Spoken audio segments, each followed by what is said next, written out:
पाकिस्तान दुनिया की सबसे यंग पॉपुलेशंस में से एक है, एक ऐसा डेमोग्राफिक डिविडेंड जो मुल्क को इकोनॉमिक पावर हाउस बना सकता है। लेकिन अगर मैं आपको बताऊं कि ये एसेट अब एक मैसिव लायबिलिटी बनने के करीब है, तो जरा इस नंबर के बारे में सोचिए, 25 मिलियन। ये ऑस्ट्रेलिया की आबादी से भी ज्यादा है। और जो बच्चे स्कूल जाते हैं उनमें से भी अक्सर के हालात कुछ ज्यादा ठीक नहीं हैं। सवाल ये है कि आखिर क्यों? क्या पाकिस्तान इतना गरीब है कि अपने बच्चों को तालीम नहीं दे सकता? क्या पेरेंट्स की तरफ से इंटरेस्ट की कमी है, या फिर मसला कुछ और है जिसके बारे में कम ही बात की जाती है? आज इसी मसले को समझने की कोशिश करते हैं। याद रखिए, ये कोई एक स्पेसिफिक इशू नहीं है, बल्कि फेलियर्स की पूरी चेन है।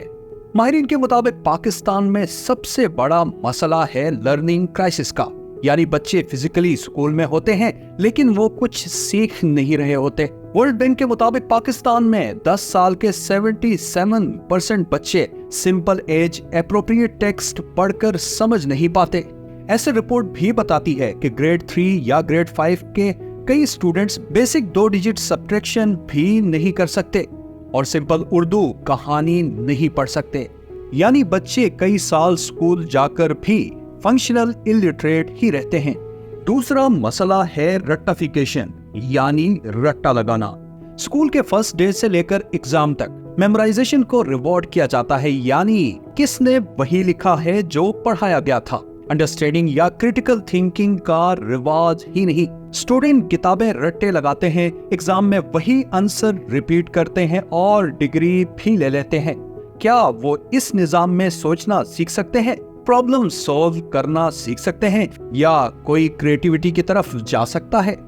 इन तमाम सवालों का जवाब है नहीं। यूं थिंकर्स और इनोवेटर्स के बजाय सिर्फ फॉलोअर्स पैदा हो रहे हैं, और यही वजह है कि ग्रेजुएट्स को मॉडर्न इकोनॉमी में जॉब्स ढूंढने में अच्छी खासी स्ट्रगल करनी पड़ती है। तीसरा मसला है पब्लिक और प्राइवेट डिवीजन का।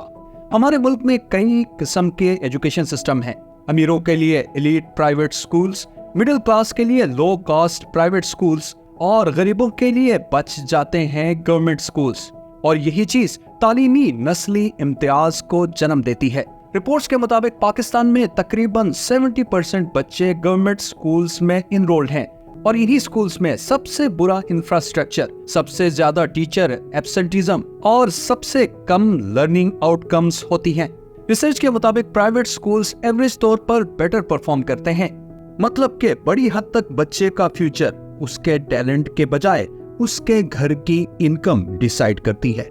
चौथा मसला है करप्शन। पाकिस्तान में सैकड़ों स्कूल सिर्फ कागजों में मौजूद हैं, फिजिकली उनका कोई वजूद ही नहीं, यानी घोस्ट स्कूल्स। और इन्हीं घोस्ट स्कूल्स के घोस्ट मुलाजमीन की तनख्वाह भी निकलती है और बजट भी। चलें, घोस्ट तो घोस्ट हुआ ना, लेकिन जो स्कूल मौजूद हैं उनमें से भी अक्सर में बेसिक फैसिलिटीज तक मौजूद नहीं होती। कई सरकारी स्कूल्स में बिजली नहीं, कई में पीने का साफ पानी नहीं, कई स्कूल्स तो टॉयलेट्स से भी महरूम हैं। पंखे और एयर कूलर तो बस कहानी ही हो सकती है। मसले तो हमने जान लिए, अब जरा ये भी जानने की कोशिश करते हैं कि इन प्रॉब्लम्स की वजूहात क्या है। सबसे बड़ी वजह है पैसा। यूनेस्को के मुताबिक डेवलपिंग कंट्रीज को अपनी जीडीपी का कम से कम 4% एजुकेशन पर खर्च करना चाहिए, जबकि पाकिस्तान में 2024-25 के लिए जीडीपी का सिर्फ 0.8% एजुकेशन के लिए रखा गया। मतलब ये कि ना नए स्कूल बनाने के लिए पैसे हैं, ना टीचर्स की ट्रेनिंग करने के लिए पैसे हैं, और ना ही करिकुलम को इम्प्रूव करने के लिए पैसे हैं। एक तरफ गवर्नमेंट की तरफ से एजुकेशन इमरजेंसी डिक्लेयर की जाती है, तो दूसरी तरफ बजट में कट लग जाता है। इससे आप खुद अंदाजा लगा लीजिए कि क्या होगा। इन प्रॉब्लम्स की दूसरी बड़ी वजह लो प्रायोरिटी फॉर एजुकेशन कह सकते हैं। पॉलिसीज बनती हैं, फ्रेमवर्क्स लॉन्च होते हैं, मगर ग्राउंड पर इम्प्लीमेंटेशन बहुत कम या होती ही नहीं। पॉलिटिकल इंस्टेबिलिटी और शॉर्ट टर्म पॉपुलिस्ट प्रोजेक्ट्स की वजह से ह्यूमन कैपिटल में लॉन्ग टर्म इन्वेस्टमेंट हमेशा इग्नोर हो जाती है, या फिर उतनी इम्पोर्टेंस हासिल नहीं कर पाती जितनी करनी चाहिए। तीसरी बड़ी वजह शॉर्टेज ऑफ टीचर्स। रिपोर्ट्स के मुताबिक पाकिस्तान को 1 मिलियन से भी ज्यादा क्वालिफाइड टीचर्स की मैसिव शॉर्टेज का सामना है। दूसरी तरफ पब्लिक सेक्टर में हायरिंग्स अक्सर मेरिट के बजाय सिफारिश पर होती हैं। प्राइवेट लो कॉस्ट स्कूल्स में टीचर्स अंडर क्वालिफाइड और बहुत कम सैलरी पर होते हैं। कंटिन्यूअस प्रोफेशनल ट्रेनिंग पर कोई तवज्जो नहीं दी जाती। यूं क्वांटिटी और क्वालिटी दोनों के क्राइसिस का सामना है। प्रॉब्लम्स तो हम जान गए और इन प्रॉब्लम्स की वजूहात भी जानने की कोशिश की। अब जरा ये समझने की कोशिश करते हैं कि बेहतरी कैसे लाई जा सकती है या बेहतरी कैसे मुमकिन है। सिचुएशन मुश्किल जरूर है लेकिन नामुमकिन नहीं। सबसे अहम कदम है रियल एजुकेशन इमरजेंसी का नफाज, यानी जुबानी कलामी बातें नहीं बल्कि यूनेस्को मयार के मुताबिक सबसे पहले एजुकेशन बजट जीडीपी के 4% तक लाना इंतहाई जरूरी है। तालीम के निजाम में तब्दीली लाना होगी, यानी रट्टा लर्निंग की जगह स्टूडेंट सेंट्रिक ग्रुप एक्टिविटीज लाजमी करार देनी होंगी, जिसके बाद टीचर लेक्चरर नहीं बल्कि फैसिलिटेटर बन जाता है।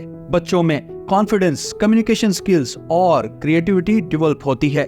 गवर्नमेंट को टीचर्स पर हैवी इन्वेस्टमेंट करना होगी, मतलब merit based hiring, high quality trainings और बेहतर सैलरीज और परफॉर्मेंस इंसेंटिव्स देने होंगे।